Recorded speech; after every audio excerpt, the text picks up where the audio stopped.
A multa chegou aí na sua casa, Célia? Quem? A multa? De atraso? Você não entrou Nossa, ontem? Se você não eu entrou entrei ontem. sim. Entrou? Entrei.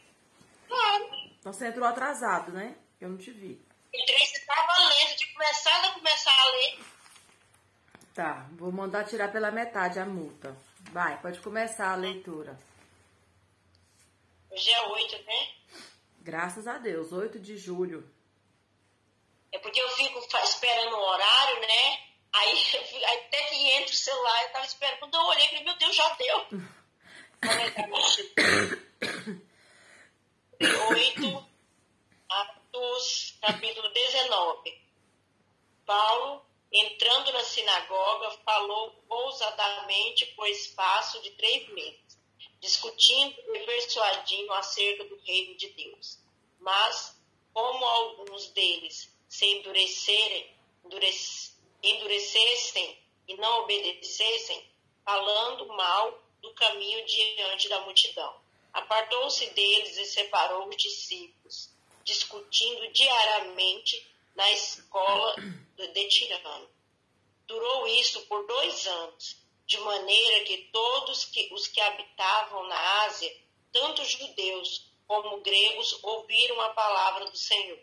E Deus, pelas mãos de Paulo, fazia milagres extraordinários. De sorte que lenços e aventais eram levados do seu corpo aos enfermos, e as doenças os deixavam e saíam deles, os espíritos malignos.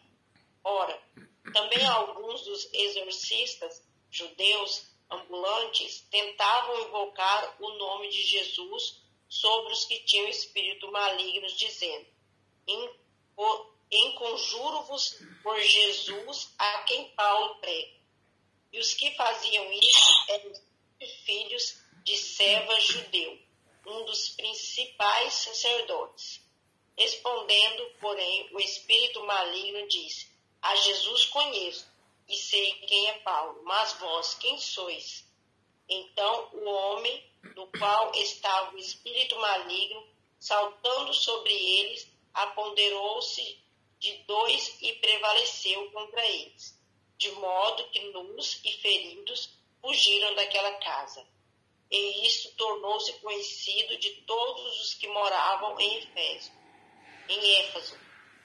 Tanto judeus veio tomar sobre todos eles, e o nome do Senhor Jesus era engrandecido. E muitos dos que haviam crido vinham confessando e revelando seus feitos. Muitos também dos que tinham praticado artes mágicas ajuntaram os seus livros e os queimaram na presença de todos. E, calculando o valor deles, acharam que montava a 50.000 moedas de prata. Assim, a palavra do Senhor crescia poderosamente e prevalecia.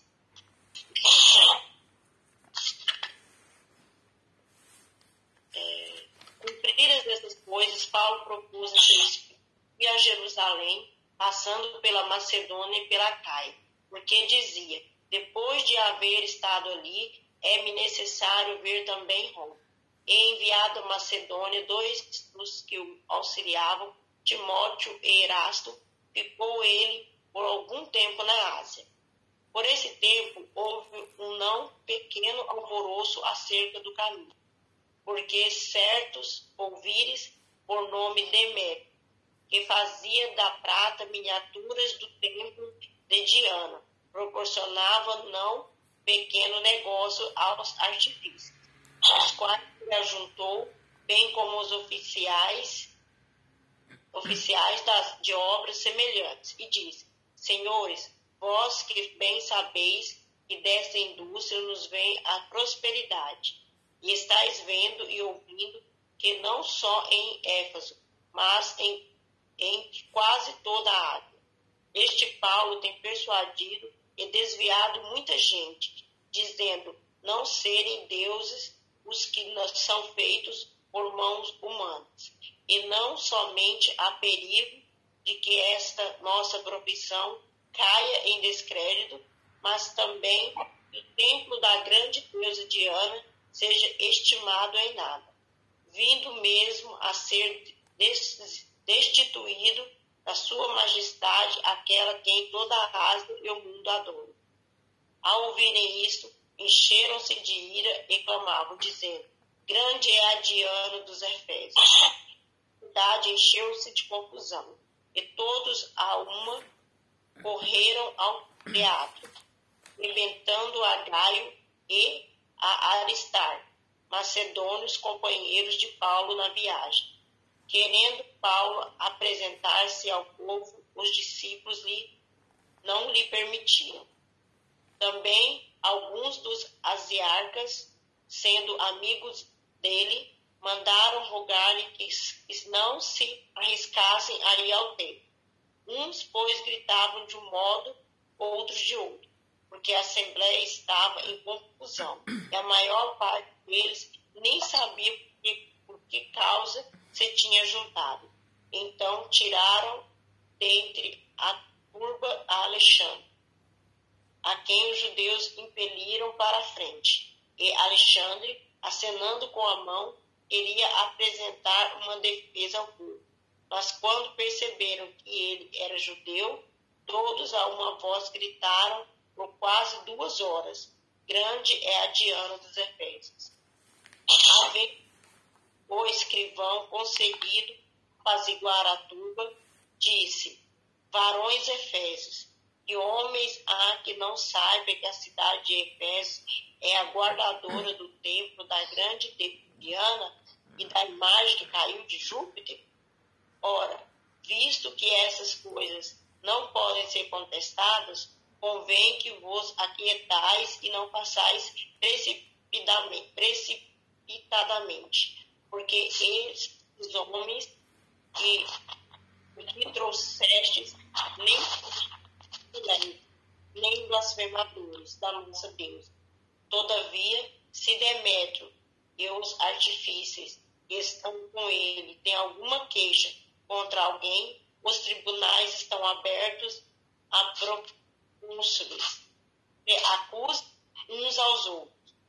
E se demandais alguma outra coisa, averiguar-se em legítima assembleia, pois até temos perigo de sermos acusados de sedição pelos acontecimentos de hoje, não havendo motivo algum que possamos justificar este ajuntamento. E tendo dito isso, despediu a assembleia. Amém. Amém. Bom, o texto é bem longo, né? Então vamos tentar entender aqui o que está acontecendo. Paulo estava em Éfeso e na continuação a gente estava falando que ele estava pregando. Como sempre, né? A rotina dele era procurar uma sinagoga e pregar. E aí começa falando que Paulo, entrando na sinagoga, falou ousadamente por espaço de 3 meses. Então, por 3 meses, ele estava tendo essa oportunidade na sinagoga. Lembra que a gente até brincou falando que ele tinha espaço na sinagoga porque ele começava falando as escrituras, então todos aceitavam, né? Todos eram tementes a Deus, os que iam na sinagoga, tá, pessoal? Quem vai na sinagoga é porque já é temente a Deus. Então, aqui tinha essa sinagoga e tinha lá, depois que a gente vai falar desse templo da deusa Diana lá. Mas quem estava na sinagoga estava ali porque queria ouvir as escrituras, que era a palavra de Deus. Só que o que acontecia, como a gente citou ontem, que a gente até brincou, no final da pregação nem todos gostavam, porque o final da pregação era apresentado Jesus como Filho de Deus, e aí aonde havia, né, as divisões, uns criam, outros não. E aqui nós estamos em uma parte que fala justamente nesse momento. Então, o que estava acontecendo? Depois de 3 meses, houve essa divisão. Um grupo de pessoas não quis mais aceitar Paulo na sinagoga, ou começou a criar muita contenda, provavelmente começou a argumentar com Paulo, a não concordar com Paulo. E Paulo percebeu que aquele não era um ambiente saudável que fosse dar fruto para a pregação do evangelho. Então, o que ele faz? Ele tira os discípulos. Ele fala, olha, vocês que querem ouvir sobre Jesus, nós vamos procurar outro lugar, porque aqui não está sendo um lugar saudável. E aí o texto fala que ele começou a usar a escola de Tirano. Esse Tirano não cita mais ele, não fala mais nada sobre ele, então provavelmente era só uma pessoa que tinha um espaço, nem fala que ele se tornou judeu, mas ele se interessou pela causa de Paulo e cedeu esse espaço para Paulo, para que Paulo usasse o seu espaço para evangelizar essas pessoas que estavam crendo no evangelho. Tudo bem até aqui? Tranquilo? Então tá. E ele ficou por 2 anos usando essa escola de Tirano, esse espaço de Tirano para evangelizar. Vamos continuar. E aí no 12 tem algo interessante. Fala que... E Deus fazia muitos milagres extraordinários, né? O 11 fala que Deus fazia muitos milagres extraordinários. Por quê? Isso durou 2 anos, gente. 2 anos é muita coisa você pregando ali praticamente todos os dias. Eu tava lendo, tem uma observação de rodapé que fala que alguns manuscritos citam o horário que Paulo usava essa escola de Tirano, que era provavelmente das 11 da manhã até as 4 da tarde. Então, o que isso pode significar? Se for verdade, né? Que esse Tirano usava as horas mais frescas, que era de manhã, porque eles começam bem cedinho, né? Estudar a Torá, ou estudar o que for, né? Que era uma escola, provavelmente estudava outras coisas também. Estudava bem cedinho até as 11, e quando começava o calor, que era das 11 às 4, ele cedia esse horário para Paulo. E depois das 4, ele podia usar novamente, que eram os horários frescos. Então, é só uma informação sobre essa prática de Paulo. Então, pensa Paulo pregando 2 anos. Paulo fez muita coisa, ensinou muita coisa. E aí no 12 fala que esses milagres que Deus fazia pelas mãos de Paulo eram tão grandes que eram levados do seu corpo aos enfermos lenços e aventais. O que são esses lenços e aventais? Lenços provavelmente era algum tipo de capa, algum tipo de agasalho, porque ninguém fica vestindo lenço, né? Ou aventais que ele usava, né, no seu serviço, porque ele provavelmente também trabalhava, né, de tempos em tempos. Então, esses aventais, as pessoas pegavam e levavam. E aí a gente percebe que isso que aconteceu virou como se fosse uma prática. E é isso que a gente tem que tomar muito cuidado com o nosso cristianismo moderno, porque tem muita coisa na Bíblia que acontecia, mas não nos é ensinado como prática, percebe? Tem muita coisa que acontecia que era a direção de Deus. Deus usou aquilo de uma maneira específica, de uma maneira às vezes esporádica. E o que é o grande problema? A gente quer fazer daquilo um ritual, a gente quer fazer daquilo uma regra. E a gente também já falou sobre isso. E eu vejo muito isso. A minha mãe, ela é da Universal, e a Universal é a que mais tem, né? Esse tipo de ritual. Ixi. Tá bom, a minha internet acho que caiu. Vamos tentar continuar, então. Se cair, vocês continuam, porque eu acho que aqui em casa tá com problema na internet. Aí não tem jeito de eu entrar. É só então, em casa caiu também, tá caindo geral. Ah, então tá bom. Então vamos ver aqui onde a gente tava, né? Então, como eu tava dizendo, né, essa prática o grande questionamento, eu tava citando da minha mãe, né, que era da Universal, foi castigo, vocês viram? Só eu falar, o trem caiu.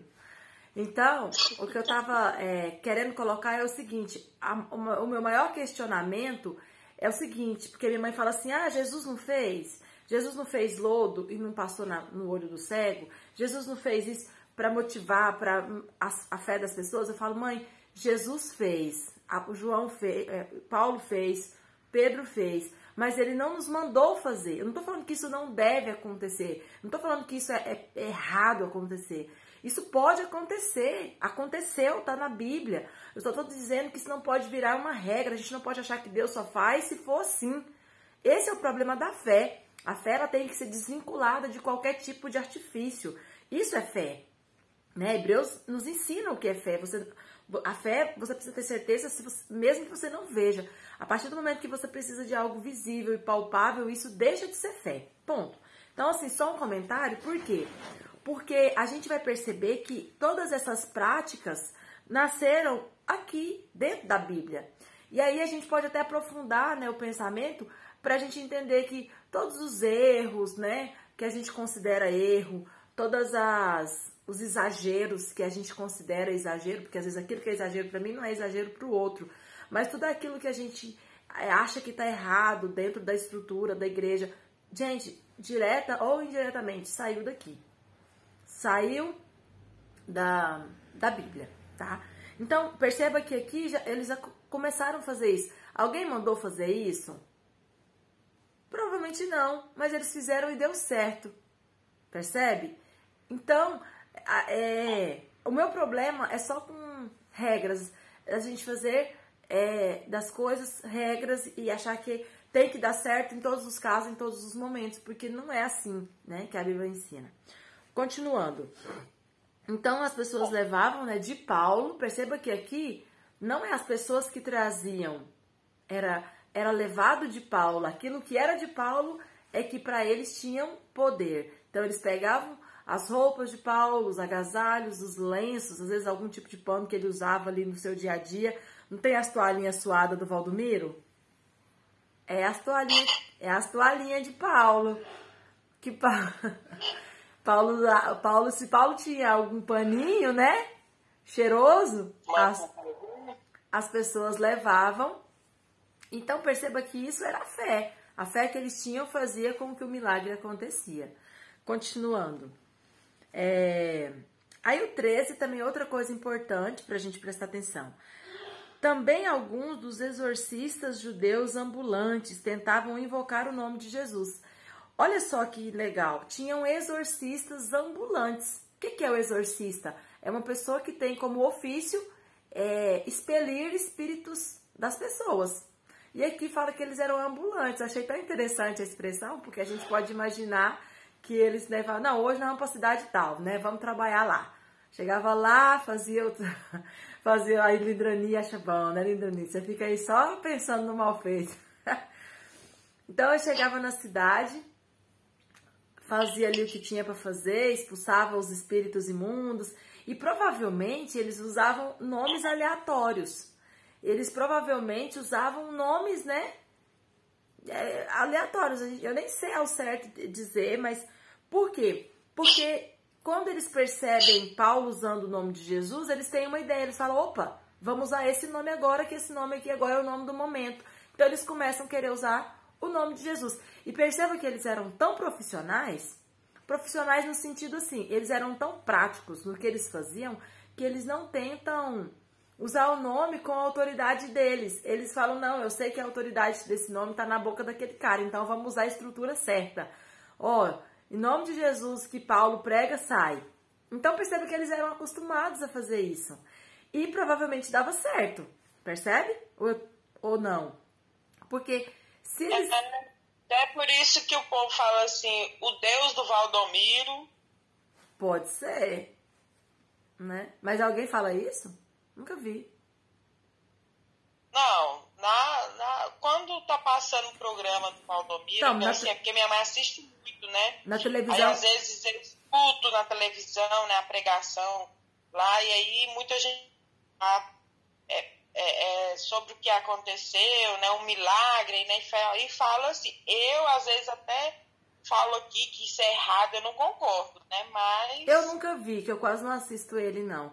Mas deve ser baseado nesse tipo de estrutura, né, porque a fé dele é às vezes maior do que a fé do que tá falando, né.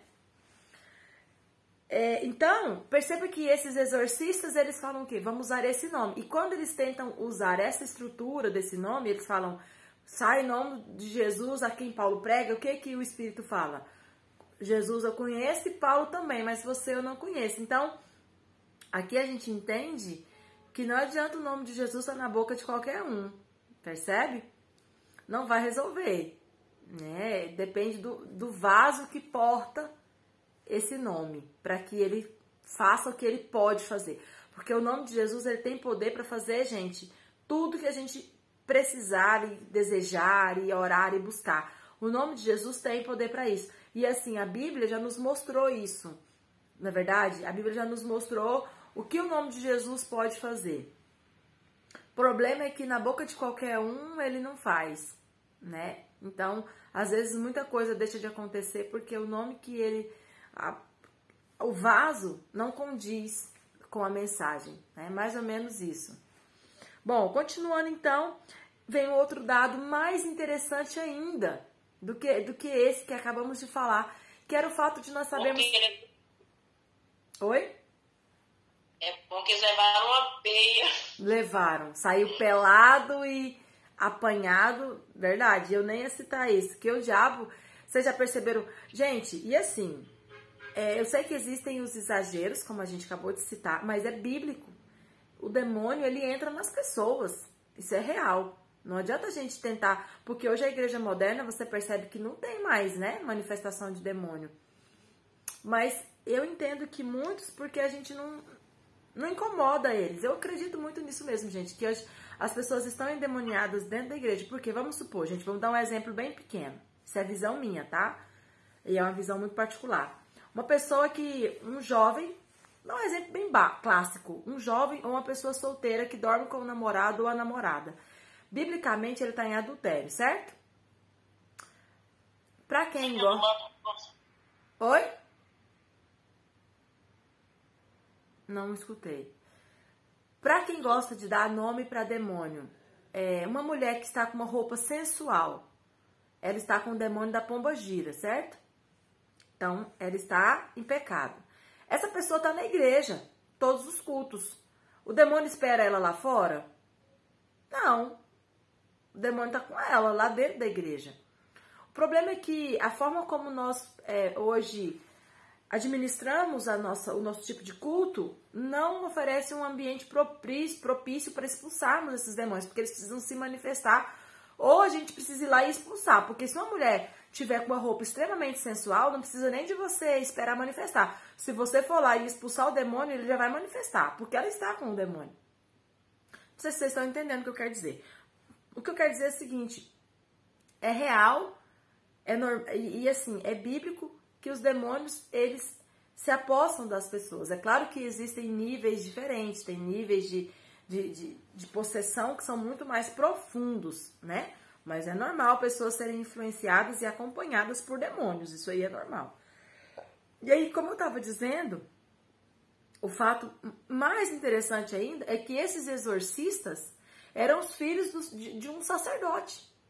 E um dos principais sacerdotes, ou seja, um sacerdote que tinha o seu trabalho ali de tempo, porque lembra que a gente já falou como que funcionava o trabalho do sacerdote? Tinham muitos sacerdotes, mas quando ele era escalado, ele ficava um período no templo só fazendo o seu ofício de sacerdote.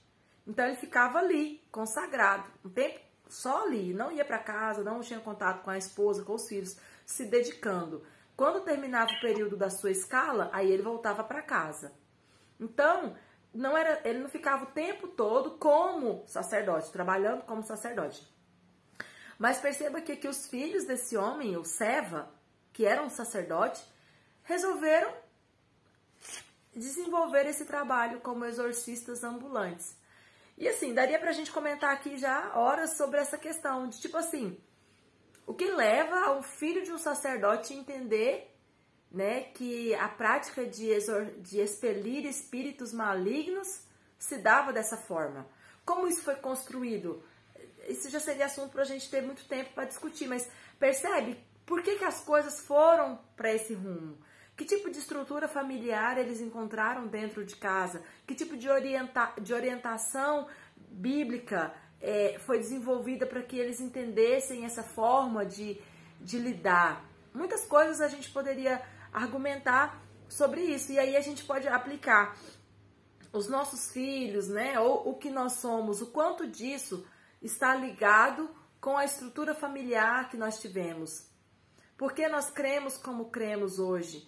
Por que vemos espíritos como vemos? O quanto de influência a nossa família teve para nós vermos o que nós vemos hoje, para nós vivermos como vivemos hoje.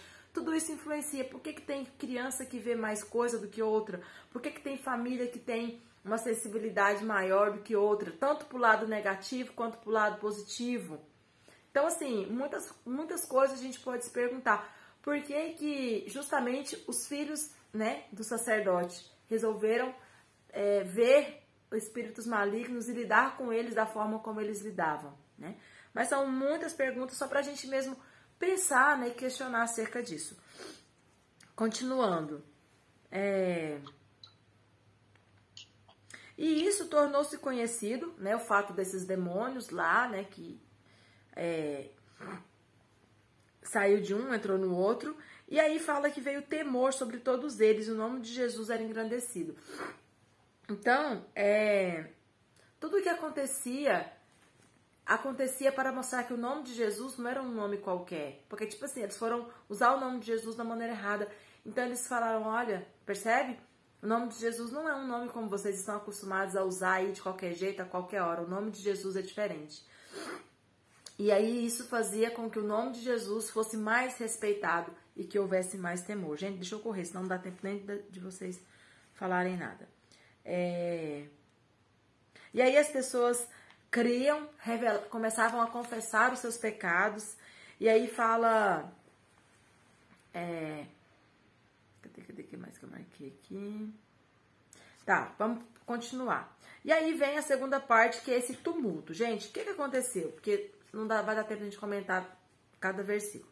O que aconteceu? Tinha um templo famoso, que era o templo da deusa Diana. Então, provavelmente lá tinha uma imagem da deusa Diana.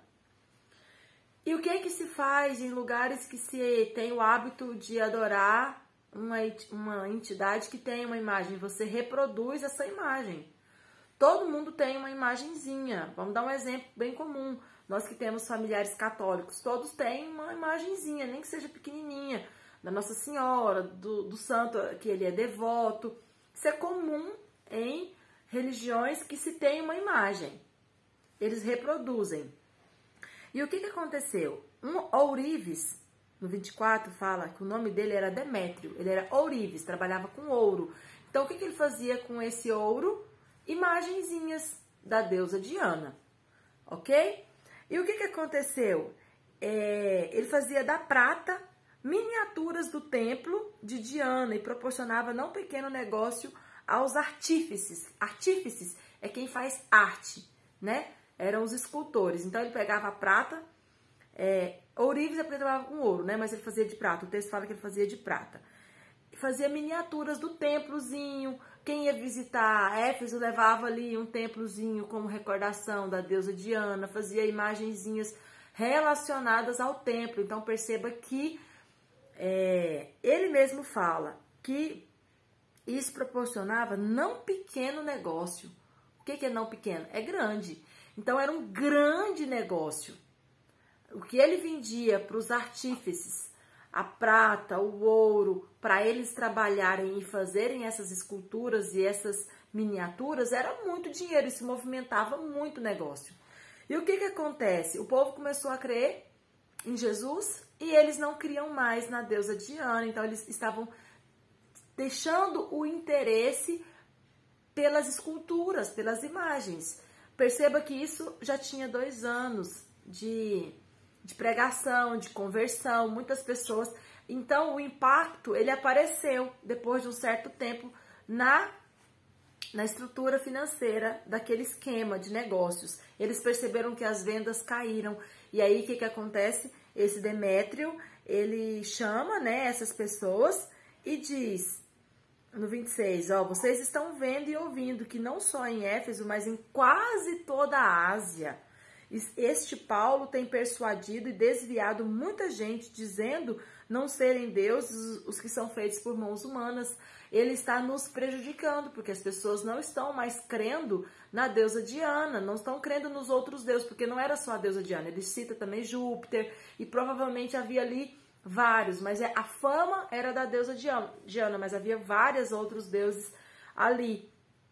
E aí no 27 a gente percebe a verdadeira motivação, por que ele estava tão entristecido com a pregação de Paulo. Olha o 27. E não somente há perigo de que se esta nossa profissão caia em descrédito, mas também que o templo seja estimado em nada. Primeira motivação dele, a nossa profissão vai acabar. A nossa renda vai acabar. E também o templo.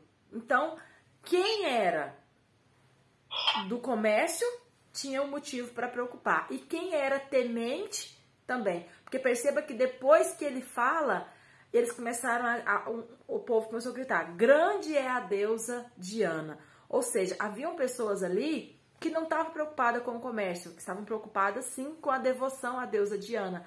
Então ele pega os dois públicos. E a gente vê muito isso. E a Bíblia chama isso de mercenarismo. Isso é normal. Isso acontece também dentro das igrejas. Muitas pessoas que não vale um pique ruído manipulam a fé dos cristãos, manipulam a fé de pessoas simples, mas que são tementes a Deus, mas com objetivo de lucro, de vender, né, de cobrar ofertas, de vender produtos, de vender coisas, né, até hoje, relíquias, né? Isso, irmãos, é normal, tá? Não é novo e não é velho e não vai deixar de existir.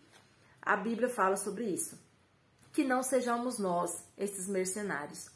E é até por causa disso que tem muitas pessoas que têm muita raiva, né, de crente, tem muita raiva de igreja. Eu conheço muitas pessoas muito inteligentes, muito, como que eu posso dizer? Pessoas muito estudadas e que têm muita raiva da igreja cristã. Por quê? Porque percebe essas pessoas simples, humildes, sendo enganadas. E é verdade, tem muitas pessoas que são simples e humildes, são enganadas, irmãos, e não tem o que fazer, sabe? E aí o problema é que essas pessoas fecham o coração para aquilo que o Evangelho pode fazer em nós e por nós, que é de nos transformar, de nos levar a Deus, de ver Jesus como Salvador e libertador dos nossos pecados. E assim, se a gente for, né, tentar misturar tudo, a gente perde o que Jesus fez por nós. Então, é muito triste essa realidade, sabe? Do mercenarismo que existe dentro das igrejas, mas não depende, né, de nós estar acima daquilo que nós podemos fazer. Julgar o coração do que é bom e do que é ruim, a gente não consegue fazer isso. Só Deus vai poder fazer isso, né? Saber quem realmente é o mercenário, quem que tá ali só para usurpar, né? Só para sugar as ovelhas. Nós não sabemos quem são, mas Deus sabe quem são e Deus vai saber como tratar com essas pessoas, né?